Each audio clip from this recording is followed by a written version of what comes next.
Guys, we are now removing the spark plug. No? So removing the spark plug on this type of engine.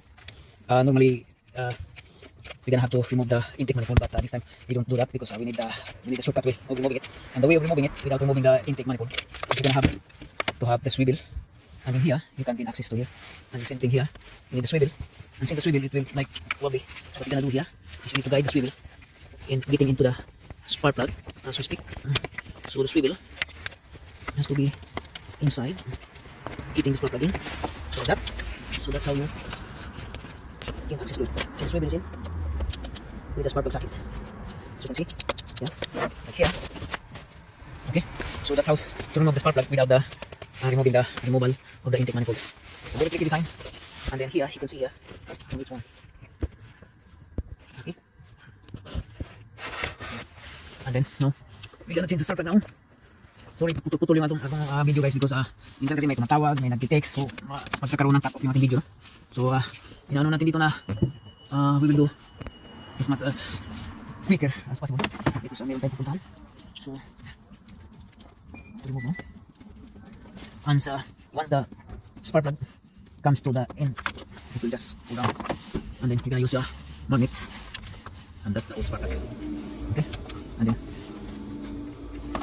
you're gonna use magnets as well, just to clean up the spark plug seats in there. See that?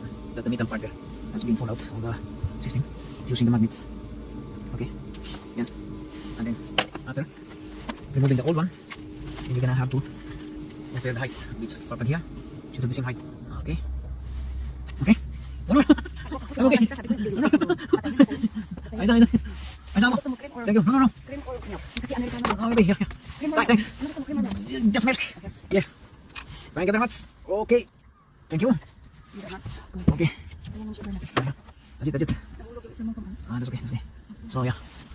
So, hinatiran ko talaga tayo ng kape dito. Okay, so, getting in, pulling back the spark plug, as we speak, we need the magnet, pull it back, and then we guide in underneath, we guide with our finger. Yeah. And then once it is in, pull out the spark plug, put the spark plug socket in with the swivel on it. And then, and then push it down on position, counterclockwise first, so that thing on the spark plug will sit in as we speak, and we're turning now by hand. I can make by hand. Okay. Everything here has to be by hand, so we will not spoil the thread on the spark plug, or the spark plug sits in once it's tight, and that's it. So spark plug, that is number 3 cylinder spark plug, that is in, and we're moving now to the number 2. So again, we put the magnet on it just to clean up whatever metal that is inside there on the seats. The purpose of that, we will have to sira, so it will not destroy, or it will not disturb the spark plug seats in there. Okay, that's the dirty ones. So clean up the seats, spark plug seats using our magnet. Okay, that's it. And then we're gonna have to put the new one now. New spark plug. So we're gonna compare again. The new one versus the old one. Same height and size. Okay. Wala natin problema no? Okay. So now we're gonna put the new ones, the new spark plug here. And then spark plug in. And then I'm going to use the swivel with the spark plug socket in it. Guide it underneath. So guide the spark plug socket. It's in. Turn it counterclockwise. So it will sit in the thread. That's on it. And then clockwise turning. Turn it by hand. Kita ko sa inyo how this inside in underneath. So it's here.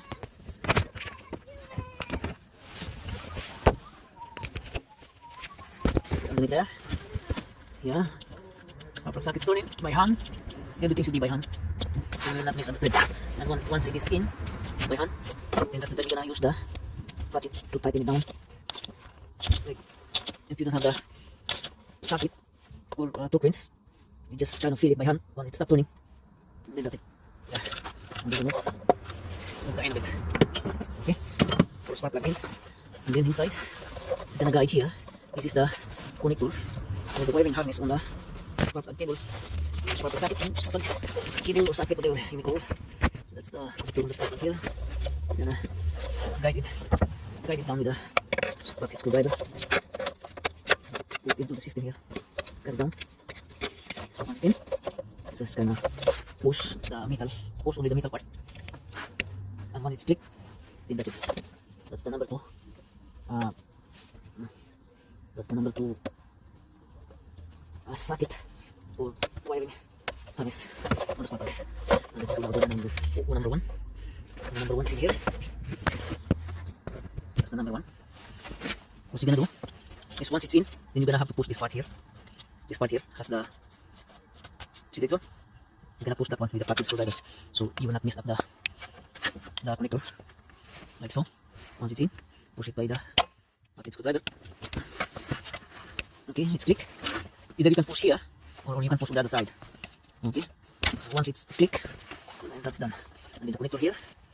Can be the connector like that. And the same as the other side here. Okay. Like that.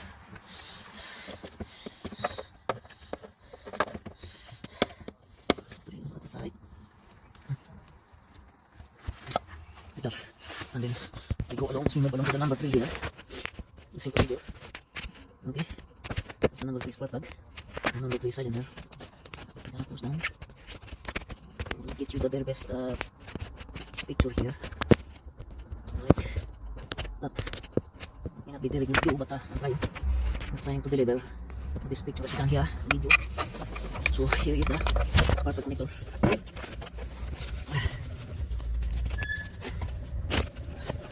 So guys, okay, that's the one here. Hold on. Sorry. We're gonna guide it with our hand on the other side, the top. And guide it since we cannot gain access underneath because of the breaking tight space. Now, this is now the moment of truth. So that's it. Then we're gonna push down the spark plug connector. Once it is clicked, that's the bit. And then here you have the spark plug cable holder that we're gonna have to arrange. In here. So here is the thing here. Okay. So once it's in, we come to number 4. We push to number 4. So you should hear click. So you hear the clicking sounds at the time. Hi! Merry Christmas. Hi, Sang. So that's it. Nice. So the spark plug cables are in. Now we're gonna change the coil pack according to sequence firing order. So kung saan nyo sila tinanggal yung cable, siyempre doon din nyo babalik, no? So para hindi manisturbo yung firing sequence. So like that. So hindi ka na take out the number 4, the closest one. This one. Yeah. Take it out. Wiggle it first. Okay. Kind of stuck. So we have to wiggle around. Okay. So this is the number 1, guys. I mean the number 3. This is the number 3. Number 3 cylinder. So again, don't mix up with the firing order. Okay. So number 3 is like that here. Check if the connector is intact. So number 3 is like that. You should hear the clicking sounds. Okay. You should speak. And then the next one is we're gonna remove the number 2. It's this one here. Okay. So this is the number 2 here.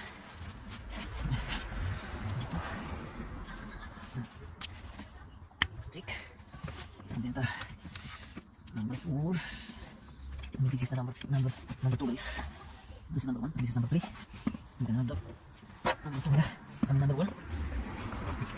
Again, don't mix up the sequence, firing sequence, because engine won't start or it will not run properly if you mess up the firing sequence.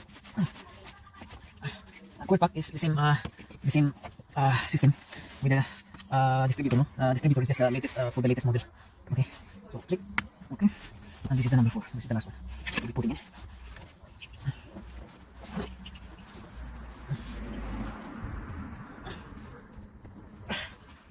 Okay, that's it. Okay. Put in the arrangement here. Arrangement order. Yeah. Okay. That's nice.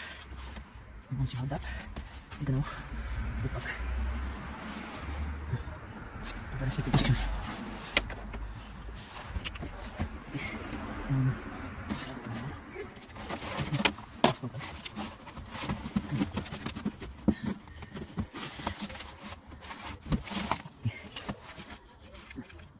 Once you have that, you have to plug in.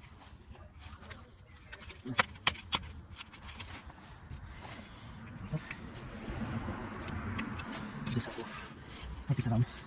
This is some kind of thing, like a protection.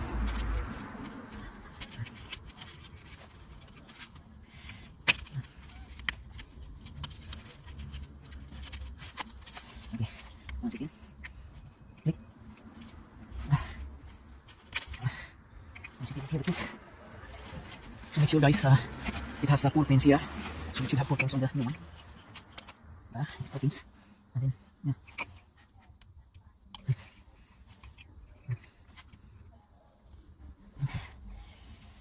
Like that, if you click. We're gonna try it in. So that will still remain intact here. Okay, that's it. Time to pull out. And that's it. So that's all. Lock is in. Try all the lock here. Yeah. So it. Put this one in. Like that.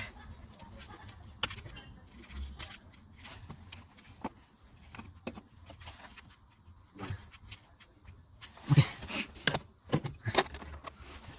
Now we took out the 3 torch to Allen screw. So Allen screw is for the tool pack. By hand. Tighten by hand first.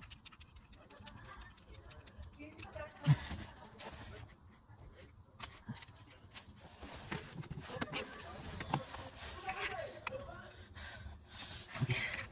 On the other side.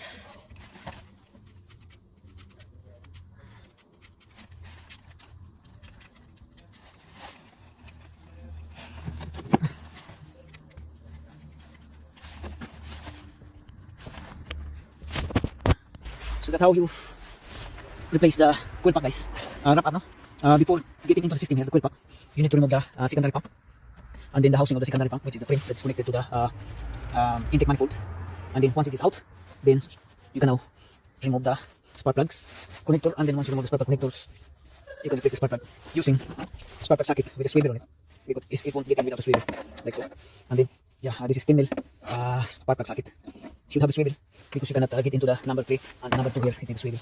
As you can see, I'll show you down there. That's very difficult to remove without a swivel. And to remove the socket as well, we need a flathead screwdriver. This is like we did this already, but I'm gonna wrap up with a specific idea.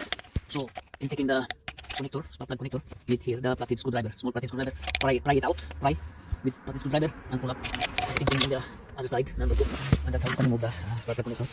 And then you have the cable now here connected. And once you remove the, once you're done, and then you can now slowly replace the coil pack. And when you replace the coil pack, remember always that there is a firing order here. So every pull out, if you pull out its connector, it should have placed on the same position, like the same side, because otherwise you will miss up the firing order, no, and the engine won't run properly, or sometimes it wouldn't start. So if you're replacing the coil pack, make sure the connectors also put back in place on the same order as to like follow the firing sequence. So this one here is number 1, number 2, number 3, and number 4. So it has a representation with the letters, alphabetical letters, which is A is number 1, B is silent number 2, C is silent number 3, and D is silent number 4. So these are should be on the firing sequence now. So again, putting it back, again we put back the frame on this secondary pump and the forehand. We should have to modify this thing, because the secondary pump has this rubber thingy and it's broken already. So if we put it back, then it doesn't look good, because there is no connection anymore here. Like, see that? It's broken. So we can have to do something for that one. So that's it, guys. Replacing the coil pack and changing the spark plugs. See you, bye bye. Volkswagen 05 Golf.